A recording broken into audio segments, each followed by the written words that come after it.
والسلام على سيد الأنبياء وأشرف المرسلين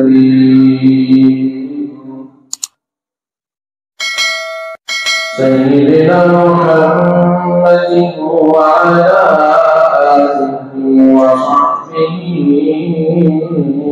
أجمعين. أما بعد فقد قال الله تبارك وتعالى في القرآن المجيد والفرقان الحميد: أعوذ بالله من الشيطان الرجيم. بسم الله الرحمن الرحيم. يا أيها الذين آمنوا إن تنصروا الله ينصركم ويثبت أقدامكم. صدق الله مولانا العلي العظيم. وقال النبي صلى الله عليه وسلم: ثلاث من كن فيه وجد بهن حلاوة الإيمان: من كان الله ورسوله أحب إليه مما سواهما، ومن أحب عبدا لا يحبه إلا لله، ومن يكره أن يعود في الكفر بعد إذ أنقذه الله منه، كما يكره أن يلقى في النار، أو كما قال صلى الله تبارك وتعالى عليه وعلى آله وصحبه وبارك وسلم تسليما كثيرا كثيرا. سبحانك لا علم لنا إلا ما علمتنا، إنك أنت العليم الحكيم. اللهم انفعنا بما علمتنا وعلمنا ما ينفعنا وزدنا علما. رب اشرح لي صدري ويسر لي أمري واحلل عقدة من لساني يفقهوا قولي.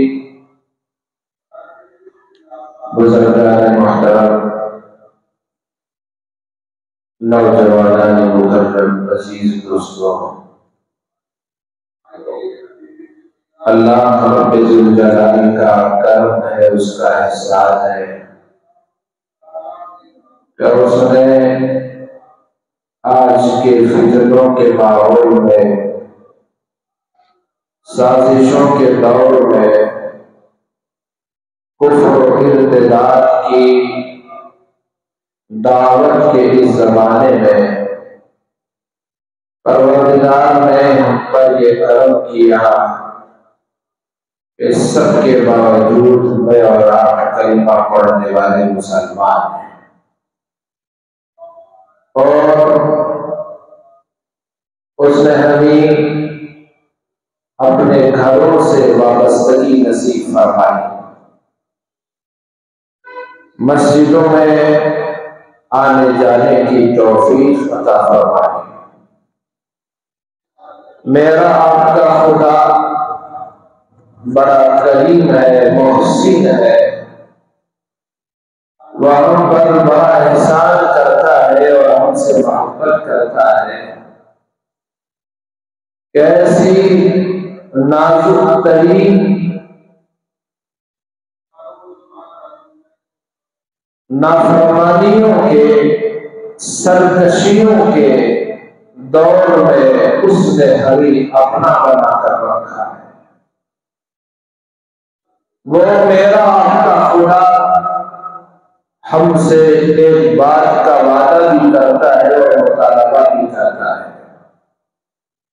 اس نے قرآن مجید میں فرمایا جو میں نے آپ کے سامنے آیت پڑھی، بسم اللہ الرحمن الرحیم، یا ایھا الذین آمنوا، اے مومنو، اے ایمان والو، ان تنصروا اللہ ینصرکم، اگر تم اللہ کی مدد کرو گے وہ تمہاری مدد کرے گا۔ کیا مجال ہے ایک بندے کی کہ وہ خدا کی مدد کرے؟ کیا حیثیت ہے ایک مخلوق کی کہ وہ اپنے پیدا کرنے والے کی مدد کرے؟ کیا وسعت اور ظرف ہے اس غلام بندے اور مملوک کی کہ وہ اپنے مالک کا تعاون کرے، اس کی مدد کرے؟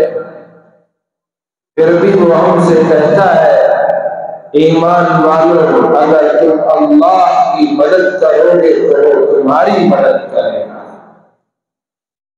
اللہ کی مدد کیا ہے؟ اللہ کی مدد اس کے دین کی مدد ہے، اللہ کی نصرت اس کے دین کی نصرت ہے، اللہ کی خدمت اس کے دین کی خدمت ہے۔ یا ایھا الذین آمنوا، اے ایمان والو، ان تنصروا اللہ، اگر تم نے اللہ کے دین کی مدد کی، ینصرکم، تمہارا خدا، تمہارا پیدا کرنے والا، تمہیں پالنے والا، تمہاری ضرورتوں کو پورا کرنے والا، تمہاری حاجت روائی کرنے والا، تمہاری مشکل کشائی کرنے والا، وہ قادر مطلق جو علیم بھی ہے، خبیر بھی ہے، جو بصیر بھی ہے، ہر چیز پر اس کی نظر بھی ہے، قدرت بھی ہے، وہ تمہاری مدد کرے گا، تمہارے کاموں کو آسان کر دے گا۔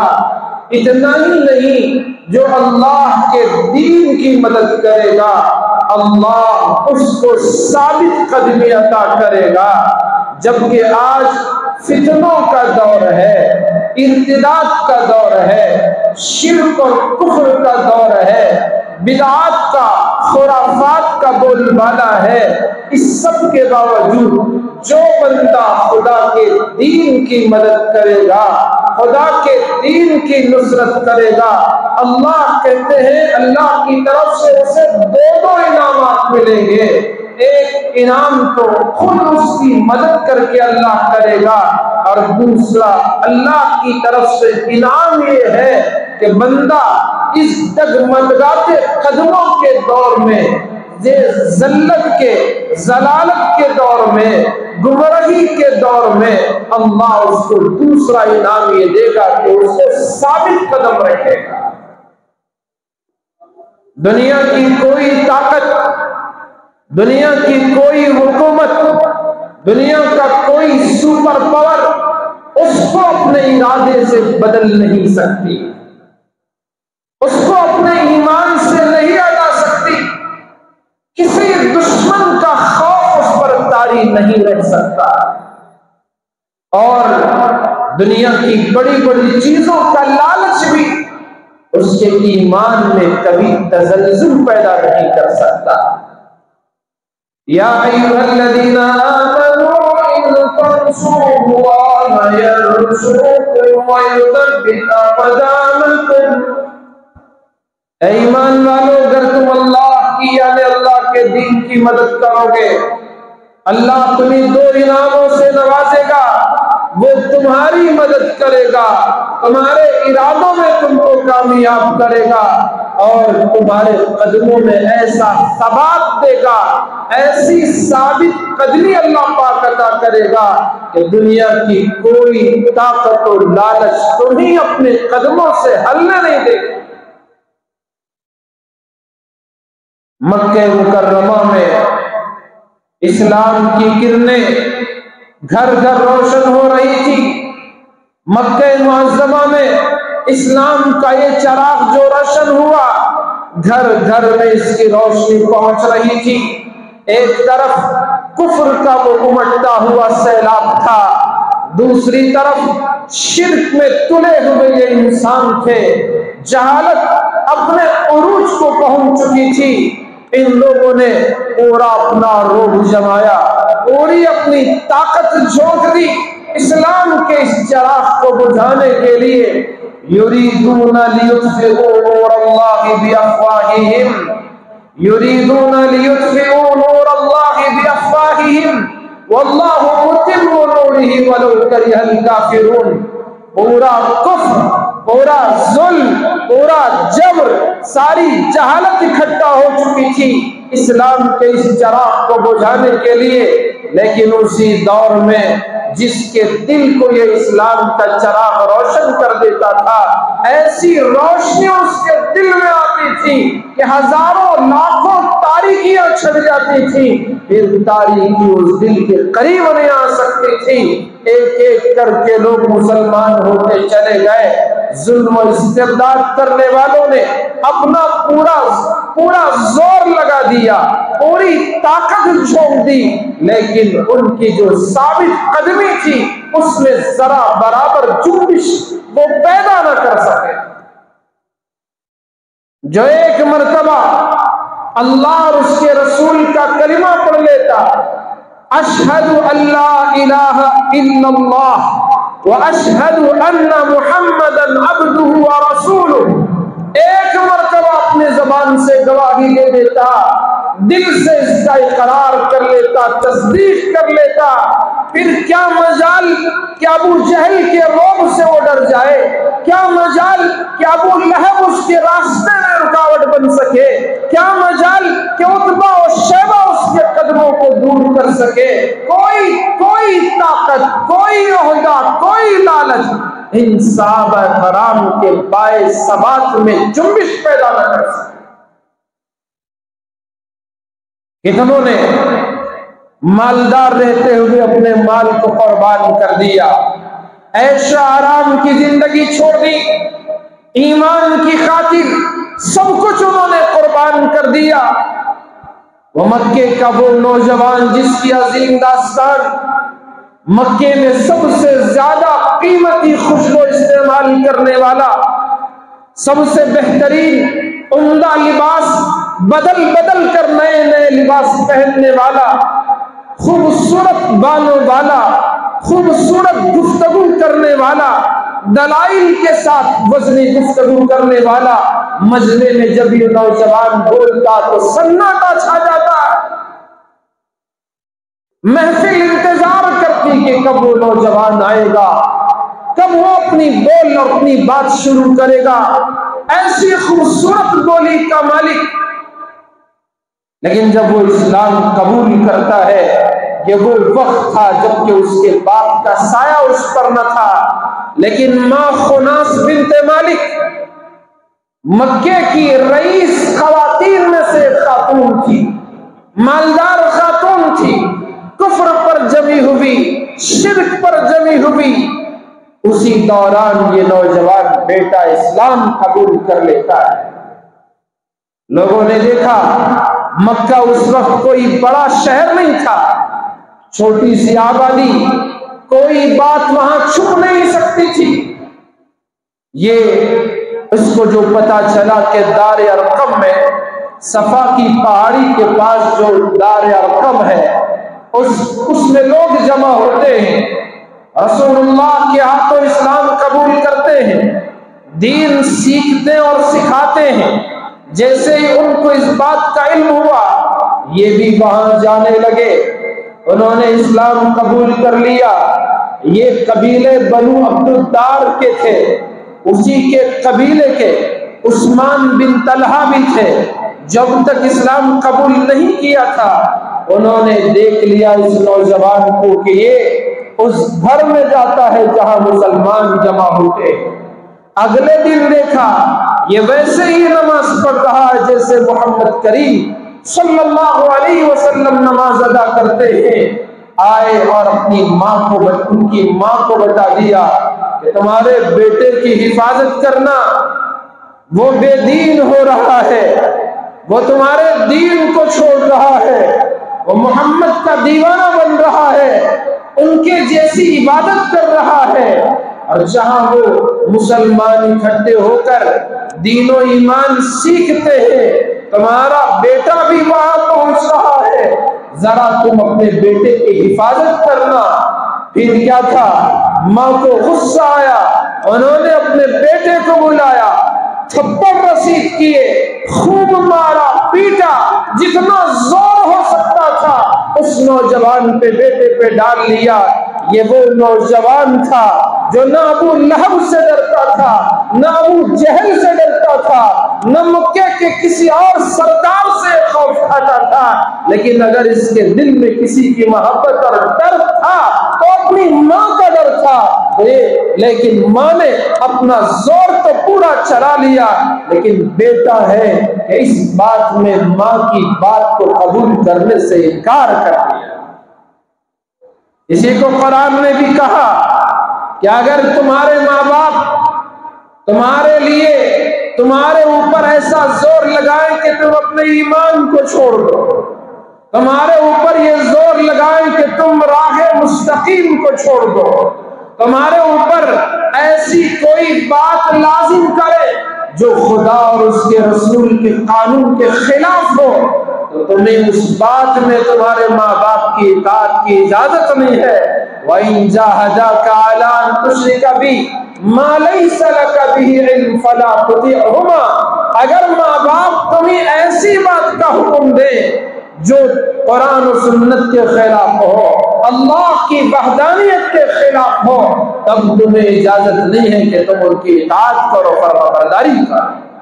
ہاں دوسرے معاملے میں، دنیاوی معاملے میں، باوجود باپ مشرک ہو تب بھی تمہیں ان کے ساتھ حسن سلوک کرنا ہوگا، ماں کافرہ ہو تب بھی تمہیں ان کے ساتھ اچھا برتاؤ کرنا ہوگا، دنیاوی تمام معاملات میں ان کی اطاعت و فرما برداری، حسن و سلوک، اچھا برتاؤ سب کچھ ہے، لیکن اللہ کے دین کے معاملے میں اگر وہ کوئی دین کے خلاف حکم دے تو اس معاملے میں تمہیں ان کی اطاعت کی اجازت نہیں ہوگی۔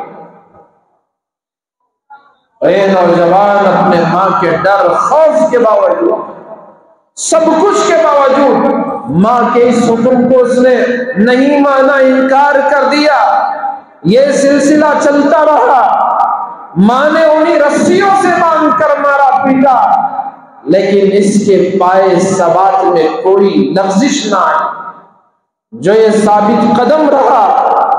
انہوں نے اپنا سب کچھ قربان کر دیا، مکے میں مکے والوں کی ریشہ دبانیوں سے، ایذا رسانیوں کا جب معاملہ اپنے عروج کو پہنچا، صحابہ حبشہ کی طرف ہجرت کر گئے تو یہ بھی اپنی ماں سے چھپ چھپا کر حبشہ کی طرف ہجرت کر گئے۔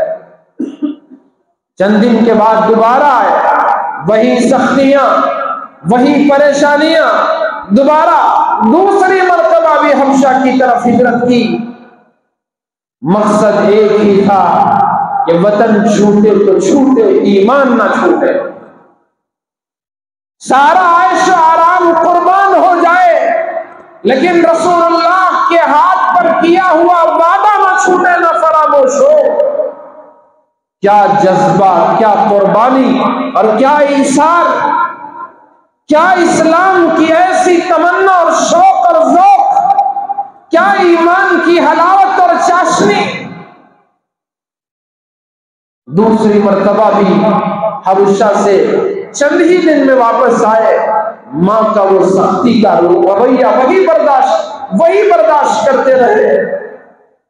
ایک مرتبہ رسول اکرم صلی اللہ علیہ وآلہ وصحبہ وسلم صحابہ کے درمیان بیٹھے ہوئے تھے، اتنے میں یہ نوجوان جن کا نام حضرت مصعب بن عمیر رضی اللہ تعالی عنہ ہے، وہ آئے، نبی کی مجلس میں حاضر ہوئے، صحابہ نے ان کے حال کو دیکھا تو ان کی آنکھوں میں آنسو آئے۔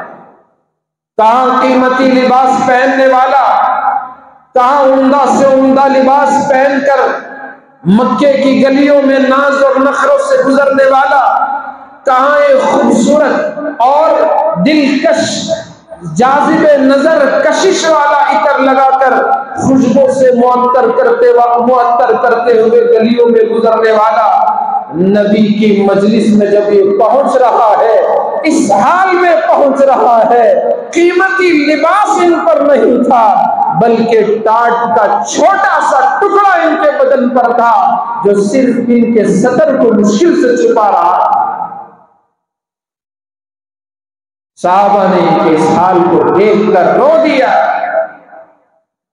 رسول اللہ صلی اللہ علیہ وسلم کی مجلس میں تھے، آپ نے بھی یہی فرمایا کہ یہ وہ نوجوان ہے جب گلیوں سے گزرتا تو گلیاں معطر ہو جاتی، بال اتنے خوبصورت سجا کر گزرنے والا، قیمتی سے قیمتی لباس اور پوشاک زیب تن کرنے والا، لیکن اس نے اسلام کے لیے سب کچھ قربان کر دیا۔ ان کی ماں نے ایک مرتبہ پھر پلان بنایا کہ ان کو قید کر دیا جائے، رسیوں سے باندھ کر ان کو قید کر دیا جائے۔ اب ماں کے سامنے کھڑے ہو گئے، کہنے لگے میری پیاری ماں، آپ کو مجھے قید کرنے میں، رسیاں باندھنے میں جو بھی آپ کی مدد کرے گا میں ان سب کو قتل کر دوں گا۔ ماں نے جب یہ دیکھا کہ میرا کوئی زور اس پر نہیں چل رہا ہے، میری ساری باتیں اس کے سامنے اکارت جا رہی ہیں، اور کوئی لالچ جس کی وجہ سے یہ باز آ جائے کوئی کام نہیں آ رہی ہے، تو ماں نے راستہ چھوڑ دیا کہ تم جہاں چاہے چلے جاؤ۔ جاتے ہوئے آخر میں اپنی ماں سے پھر انہوں نے گزارش کی، میری پیاری ماں ایک مرتبہ گواہی دے دو، اشہد ان لا الہ الا اللہ واشہد ان محمدا عبدہ ورسولہ۔ میری ماں ایک مرتبہ تم اللہ اور رسول کا کلمہ پڑھو۔ ماں آج بگولا ہو گئی، غصے میں آ گئی، کہا مر جاؤں گی لیکن میں تمہارا یہ کلمہ نہیں پڑھ پاؤں۔ کیا گزری ہوگی اس کے بیٹے پر جو ماں سے گزارش کر رہا ہے، وہ یہ چاہتا ہے کہ میں جنت میں جاؤں اور میری ماں جہنم میں جائے، مجھے برداشت نہیں ہو سکتا۔ پوری آہوزاری کے ساتھ ماں سے فریاد کی گزارش۔ ادھر مدینہ منورہ میں اسلام کا چراغ دھیرے دھیرے روشن ہو رہا تھا، لوگوں میں سمجھ بوجھ آ چکی تھی۔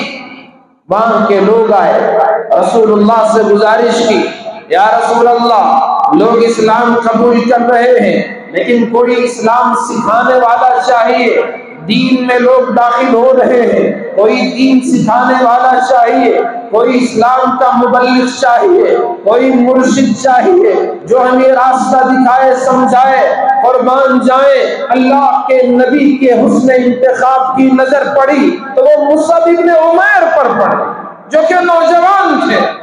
اللہ کے نبی علیہ السلام نے ان کو بلایا، کہا کہ میری طرف سے مدینے کا سفیر ہوں گے، مدینہ میں اسلام کے مبلغ ہوں گے۔ نوجوانوں ہماری جوانیاں کہاں گزر رہی ہیں؟ آج کے نوجوان اسلام کے سفیر، اسلام کے مبلغ، قوم کے رہبر مرشد بننا تو دور کی بات ہے، یہ تو قوم کے لٹیرے بن رہے ہیں، یہ قوم کے ڈاکو بن رہے ہیں، ان کی زندگیاں نشے میں گزر رہی ہیں، ان کی زندگیاں خواہشات میں، نفسانی خواہشات و جذبات میں گزر رہی ہیں۔ ذرا اس نوجوان کی سیرت تو پڑھو جس نے جوانی میں اللہ کے نبی علیہ السلام کے سامنے اپنی جوانی ایسی گزاری کہ مدینے میں مبلغ کی ضرورت ہو، رسول اللہ کی نظر میں کوئی قابل ہے تو مصعب بن عمیر بن رہا ہے۔ فلمیں دیکھنے میں، ناچ گانوں میں، اور نہ جانے کس کس راہ اور ڈگر پر مسلمان پڑا ہوا ہے، مٹکا کھیلنے میں، جوے بازی میں، سود خوری میں مسلمان آگے بڑھ رہا ہے۔ آج ہے کوئی نوجوانوں میں ایسا نوجوان جسے دیکھ کر کہیں کہ یہ غیروں کی بستی میں جائے گا، اسے دیکھ کر غیر کی ساری بستی مسلمان ہو جائے؟ کوئی ایک تو دکھاؤ۔ حضرت مصعب بن عمیر کو رسول اللہ نے بھیجا مدینہ منورہ، اسد بن زرارہ رضی اللہ عنہ کے گھر یہ ٹھہرے، اور پھر دھیرے دھیرے انہوں نے اسلام کی تبلیغ شروع کی۔ اسی دوران بنو عبد الاشہل کے محلے میں گئے، وہاں ایک باغ کے اندر ایک کنویں کے پاس بیٹھ گئے۔ اس قبیلے کے دو لوگ، ایک سعد اور ایک اسید بن حذیر، دونوں نے آپس میں گفتگو کی۔ سعد بن معاذ اور اسید بن حذیر نے، سعد نے اسید سے کہا کہ دیکھو یہ اسعد بن زرارہ میرے خالہ کا بیٹا ہے، میں اس سے جا کر کوئی بات کہوں یہ مجھے مناسب نہیں سمجھ میں آتا، آپ جا کر بات کریں کہ انہوں نے ہمارے قبیلے کے، ہمارے محلے کے بے وقوفوں کو اپنی باتوں میں پھسلا کر اپنے دین سے دور کرنا شروع کر دیا ہے۔ اسید جاؤ انہیں ذرا غصے سے بات کرو، انہیں ذرا ڈانٹ کے آؤ کہ یہ ہمارے محلے سے چلے جائیں۔ اسید بن حذیر اور اسی طرح سعد بن معاذ ابھی تک انہوں نے اسلام قبول نہیں کیا تھا، یہ اپنے قبیلے کے سرداروں میں تھے۔ اسید آتے ہیں زوردار گرجدار آواز میں، اسد بن زرارہ کو ڈانٹتے ہیں، تمہیں کیا ضرورت ہمارے محلے میں آنے کی، تم کیوں ہمارے نوجوانوں کو بہکا رہے ہو، تم کیوں ہمارے قبیلے کے بے وقوفوں کو اپنی باتوں میں الجھا رہے ہو، نکل جاؤ یہاں سے۔ اسید زور زور سے چلا چلا کر کہہ کر جب وہ خاموش ہو گئے، حضرت مصعب بن عمیر مکے سے یہ قریشی نوجوان جو مدینے میں آئے تھے، انہوں نے اپنے میٹھے بول شروع کیے، ان سے ایک ہی بات کہی کہ بھائی صاحب آپ کی بات ٹھیک ہے لیکن ہماری بات بھی سنیں، تھوڑی دیر بیٹھ جائیں، میں اپنی بات تمہارے سامنے رکھوں گا، اچھی لگے تو قبول کرو ورنہ چھوڑ دیں، ہم دوسرے محلے میں چلے جائیں گے۔ جو باتوں میں مٹھاس تھی، بول میں جو شیرینی تھی، جو انداز گفتگو تھا، جو طرز کلام تھا، انہوں نے فوراً جواب میں اسید نے کہا تم نے تو صحیح بات کہی ہے، آپ بات کریں، میں بیٹھوں گا، سنوں گا، اچھی لگی قبول کروں گا اور اچھی نہ لگے تو پھر مجھے تو اختیار ہے۔ وہ بیٹھ گئے۔ حضرت مصعب بن عمیر نے قرآن پڑھنا شروع کر دیا، قرآن کی تلاوت شروع کی اور اس کی تفسیر بیان کرنا شروع کر دیا، اس کی تشریح بیان کرنا شروع کر دیا۔ قربان جائیں حضرت مصعب بن عمیر رضی اللہ عنہ پر، انہوں نے لوگوں میں دین کو پھیلانے کے لیے اللہ کے کلام کی تلاوت کی، قرآن پاک کو پڑھنا شروع کر دیا۔ اور میرے بھائیوں، جس قرآن سے میں اور آپ دور ہیں، یہ تو ہمارے دلوں میں نور پیدا کرنے والا ہے۔ جس قرآن سے میں اور آپ دور ہیں، ہماری زندگیوں کی تاریکی کو ختم کرنے والا ہے۔ جس قرآن کو ہم نے الماریوں میں سجا کر چھوڑ دیا ہے، یہ قرآن ہمیں بھلائی کا راستہ دکھانے والا ہے۔ جس قرآن کو ہم نے مسجدوں میں رکھ چھوڑ دیا ہے، یہ قرآن ہماری زندگیوں کو بدل دینے والا ہے۔ اس قرآن کو ہم نے چھوڑ رکھا ہے۔ حضرت مصعب بن عمیر رضی اللہ عنہ نے قرآن پاک کی تلاوت شروع کی اور اس کا بہترین ترجمہ کیا، اس کی خوبصورت تشریح پیش کی۔ جو اب تک سخت گفتگو کر رہے تھے، درست کلامی کر رہے تھے، باتوں میں نرمی پیدا ہونا شروع ہو گئی۔ جو اب تک دل کالے تھے اور روشنی اس میں آنا شروع ہو گئی۔ جو دل سخت تھا نرم پڑنا شروع ہو گیا، اور اس سے دھیرے دھیرے یہ قرآن پڑھتے، آیتوں کا ترجمہ کرتے اور تشریح بیان کرتے آگے بڑھتے چلے جاتے تھے۔ انہوں نے چپکے سے کہا بتاؤ مسلمان ہونے کے لیے کسی کو کیا کرنا پڑتا ہے؟ انہوں نے فوراً کہا کوئی مشکل نہیں، غسل کرے، کپڑے تبدیل کرے، پڑھے اشہد ان لا الہ الا اللہ واشہد ان محمدًا عبدہ ورسولہ۔ جو آدمی، جو سردار ان دونوں کو اپنے محلے سے بھگانے آیا، خدا کا کرنا قرآن کی برکت ایسی ہے کہ وہ جس کی وجہ سے ان کو بھگانا چاہ رہے تھے وہی اس کے گھر میں داخل ہو رہا ہے۔ جس اسلام کو وہ اپنے محلے سے دور کرنا چاہتے تھے، وہ اسلام ان کے گھر میں داخل ہو رہا ہے۔ جو اپنے محلے والوں کی زندگیوں سے جس اسلام کو دور رکھنا چاہتے تھے، انہی کی زندگیوں میں اسلام داخل ہو رہا ہے۔ جس سے وہ دور کرنا چاہتے تھے، انہی کے دلوں میں اسلام اتر رہا ہے۔ یہ اسلام ہے، اسلام کی فطرت میں قدرت نے لچک دی ہے۔ یہ اتنا ہی وہ ابھرے گا جتنا کہ دباؤ گے۔ اس کو دبانے کی، مٹانے کی ساری کوششیں ہوتی ہے اور ہو رہی ہیں، ہوتی رہیں گی، لیکن یہ اسلام کی خوبی ہے کہ اتنا ہی ابھرتا چلا جائے گا۔ آج کوئی اس ملک میں مسلمانوں کو ان کے ووٹ کا حق چھیننے کی بات کرتا ہے، لیکن وہ کیا جانے کہ مسلمانوں نے ووٹ تو دور کی بات ہے، کھانے پینے اور میل جول سے بیکاٹ کو بھی برداشت کیا ہے۔ ہماری تاریخ پڑھو تو سمجھ میں آئے گا، کوئی معمولی تاریخ نہیں ہے کہ آپ انگلیوں میں اس کو مسل دیں۔ لاکھوں کروڑوں ایسے پیدا ہوئے جو اسلام کو مٹانا چاہ رہے تھے، لیکن اسلام ہے کہ ہر ایک پر غالب آتا ہوا آگے بڑھ رہا ہے۔ یہ میرے آپ کے خدا کا وعدہ ہے، یریدون لیطفئوا نور اللہ بافواہہم واللہ متم نورہ ولو کرہ الکافرون۔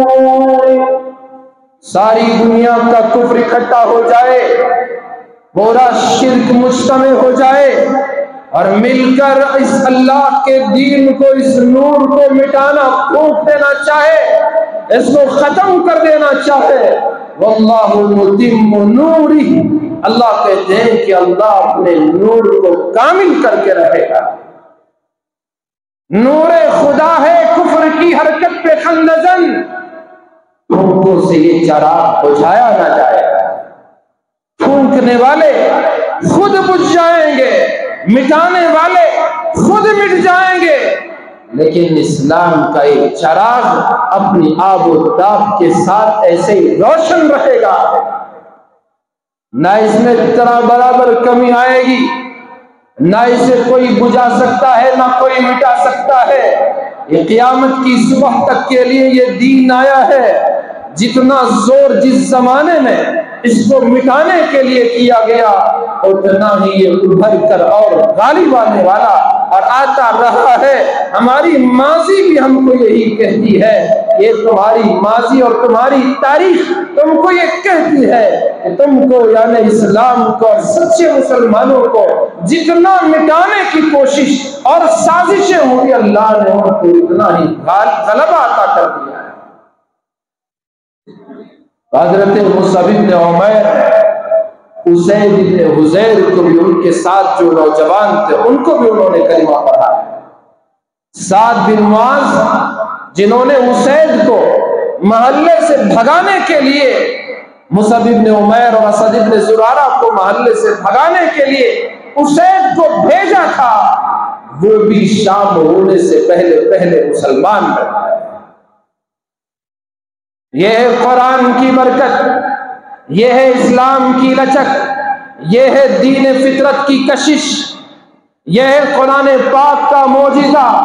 پڑھو تو ہدایت ملے گی، سنو تو ہدایت ملے گی، سمجھو تو ہدایت ملے گی، قریب آؤ گے تو ہدایت ملے گی، ہدایت پانے کا ارادہ کرو گے تو ہدایت ملے گی۔ قرآن نے بارہا ہم سے کہا، ھدی للمتقین، متقیو تمہارے لیے بھی میں ہدایت ہوں، ھدی للعالمین تمام جہانوں کے لیے ہدایت ہوں، ھدی للناس تمام انسانوں کے لیے میں ہدایت ہوں، سراپا میں ہدایت ہوں۔ اے ضلالت میں پڑے ہوئے انسان، اللہ کی کتاب کو کھول، پڑھ، اسے سمجھ، اللہ تبارک و تعالیٰ تمہاری زندگی کو روشن اور منور کر دے گا۔ میں نے پہلے بھی ایک نو مسلم کا یورپ کے انگریز کا واقعہ بیان کیا تھا۔ یہ وہ یورپ کا انگریز جس کے دل میں داعیہ پیدا ہوا کہ میں اسلام کا مطالعہ کروں، قرآن پڑھو سمجھو۔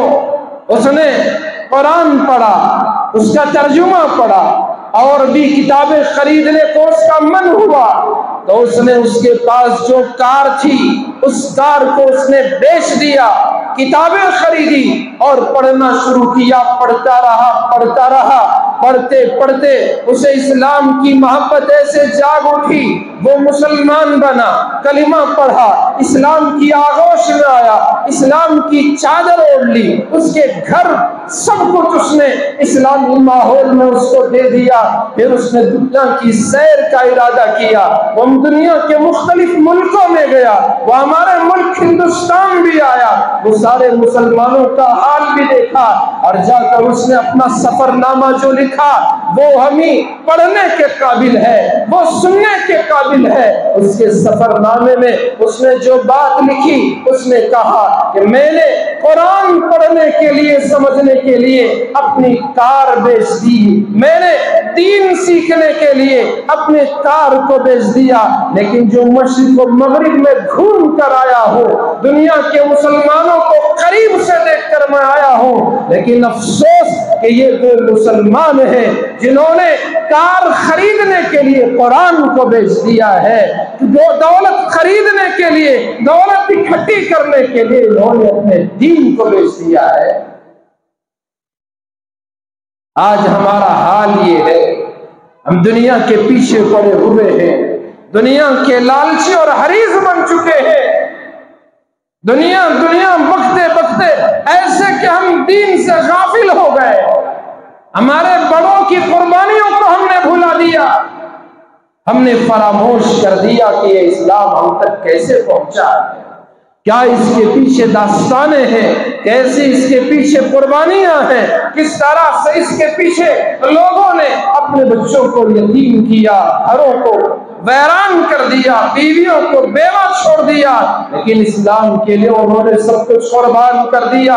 حضرت مصعب بن عمیر رضی اللہ تعالیٰ عنہ 1 سال کے قریب مدینے میں ایسی محنت انہوں نے کی کہ سارا مدینہ اسلام قبول کرتا گیا۔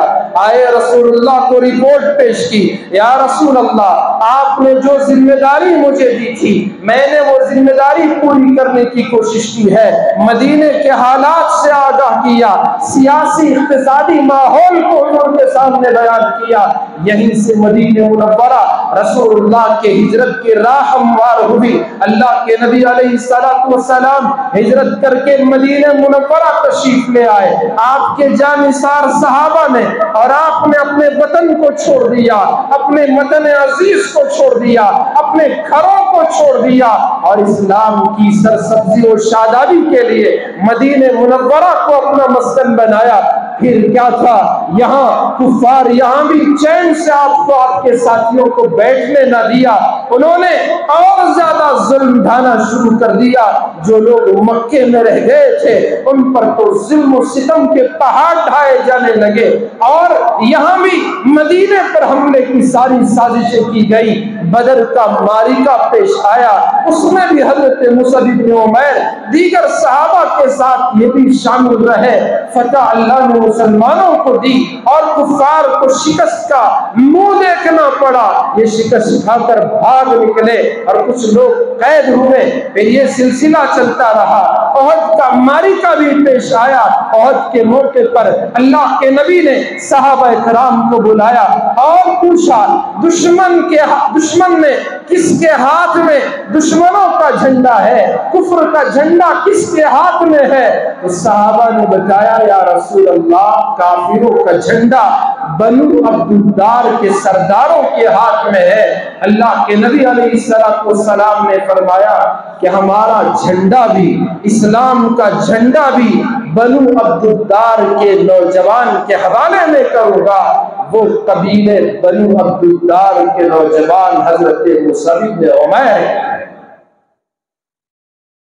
رسول اللہ نے انہیں اس قابل سمجھا کہ اسلام کا جھنڈا اور پرچم ان کے حوالے کیا جائے۔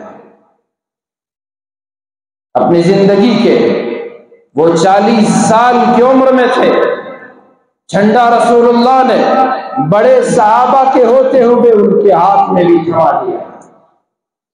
اللہ کے نبی علیہ السلام نے جو پرچم اسلام ان کے حوالے کیا، ذرا ان کی دلیری، ان کی بہادری اور ان کا جذبہ اطاعت و قربانی کو بھی ذرا اس پر بھی نظر ڈالتے چلیں۔ اللہ کے نبی نے جو جھنڈا دیا اس کی لاج انہوں نے کیسے رکھی، میدان کارزار گرم ہوا، اور ایک جو صحابہ اکرام سے بھول ہوئی، اس کی وجہ سے فتح جو آسانی سے حاصل کی جا سکتی تھی، میدان میں تھوڑی دیر کے لیے صحابہ کے قدم ڈگمگانے لگے، لوگ ادھر ادھر ہو گئے۔ ایک بدبخت و لعین اللہ کے نبی علیہ السلام کی طرف بڑھ رہا تھا، ابی بن خلف۔ حضرت مصعب نے دیکھا کہ یہ دشمن تو میرے آقا کی طرف بڑھ رہا ہے، فوراً اس کے منہ پر زوردار وار کیا۔ اللہ کے نبی علیہ السلام نے بھی اس پر حملہ کیا۔ دشمن نے جب یہ دیکھا، اور اتفاق یہ کہ حضرت مصعب بن عمیر کا چہرہ ہمارے نبی کے چہرے جیسا ملتا جلتا چہرہ تھا، تو ابن لئیمہ نے، بدبخت نے، حضرت مصعب کو سمجھا کہ یہ محمد عربی اور ان کے ہاتھ میں اسلام کا جھنڈا ہے، تو داہنے ہاتھ پر ایسا زوردار حملہ کیا کہ ان کا یہ بازو کٹ گیا۔ حضرت مصعب نے اپنے بائیں ہاتھ سے جھنڈے کو تھام لیا۔ ہاتھ کٹے تو کٹ سکتا ہے، لیکن اس میں تھاما ہوا اسلام کا پرچم نیچے نہیں گر سکتا۔ فوراً اپنے بائیں ہاتھ سے اس جھنڈے کو تھام لیا۔ کوئی آفت آ جائے، کوئی ہلکی سی آنچ بھڑک جائے، مسلمان تو پتلی گلی سے نکل جاتا ہے۔ دین کے لیے کیا خاک قربانی ہم دے سکیں گے؟ 2 رکعت نماز پڑھنا ہمارے لیے دشوار بن چکا ہے۔ ایمان کے لیے، اسلام کے لیے کیا خاک محنت کریں گے؟ نماز کے لیے یہ قدموں میں اٹھنے کی طاقت نہ رہی۔ ہمارا دکان، میری ڈیوٹی، میری آفس مجھے اللہ کے گھر میں نہیں آنے دے رہی ہے۔ کیا خاک دین پر ہم اپنی جانوں کو قربان کر سکیں؟ کیا ہماری یہ حالت زار پھر ہم دنیا والوں پہ شکوہ کرتے ہیں، نعوذ باللہ اللہ کی شکایت کرتے ہیں کہ دشمن تو دن دناتا پھر رہا ہے، خدا کی مدد کیوں نہیں آ رہی ہے؟ خدا نے تو پہلے ہی کہہ دیا، یا ایھا الذین آمنوا ان تنصروا اللہ ینصرکم، اے ایمان والو اگر تم اللہ کے دین کی مدد کرو گے تبھی تو ہمارا وعدہ ہے کہ ہم تمہاری مدد کریں گے۔ تم خود دین پر نہیں تو خدا کی مدد کہاں دیکھو گے؟ پوچھو بدر والوں سے، دین پر جمے تھے، قربانی پر قربانی دے رہے تھے، ان کی آنکھوں کے سامنے ہم نے آسمان سے فرشتوں کو اتار دیا۔ پوچھو ان مسلمانوں سے، جب سامنے دریا ہے، ادھر فارس ہے اور وہاں دشمن کی بڑی فوج ہے، تو ان صحابہ نے اپنے گھوڑوں کو دریا میں دوڑا دیا اور یہ گھوڑے پانی پر تیرتے دوڑتے ہوئے نکل گئے، اور ایرانیوں نے دیکھا، کہنے لگے دیو آمدن دیو آمدن، اور چلو بھاگو، یہ تو جن ہیں جو پانی پر اپنے گھوڑوں کو دوڑا کرا ہے۔ پوچھو خدا کی مدد کیوں نہیں آئے گی؟ افریقہ کے جنگل کے جانوروں نے جنگل خالی کر دیا صرف اس بات پر کہ محمد کے غلام آئے،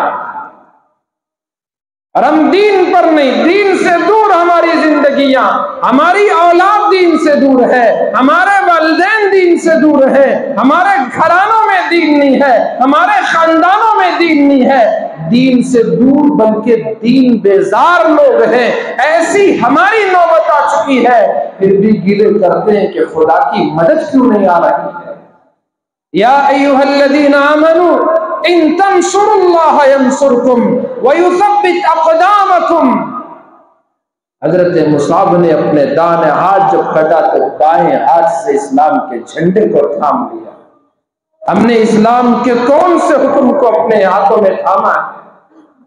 نہ غم کے موقع پر اسلام کا کوئی حکم ہمارے ہاتھ میں، اور نہ خوشیوں کے موقع پر اسلام کا کوئی حکم ہمارے ہاتھ میں۔ ہماری زندگیوں میں اسلام کے احکام دور ہوتے چلے گئے۔ پوچھو مصعب بن عمیر سے کہ اسلام کا پرچہ نہ گرے، بازو کٹے تو کٹ جائے، اپنے بائیں ہاتھ سے لیفٹ ہینڈ سے انہوں نے اسلام کے پرچم کو تھام لیا۔ دشمن نے دیکھا کہ یہ تو اتنا، اسے کوئی پرواہ نہیں کہ اس کے ہاتھ کو کیا ہو رہا ہے۔ دشمن نے بائیں ہاتھ پر زور سے وار کیا تو وہ ہاتھ بھی کٹ گیا۔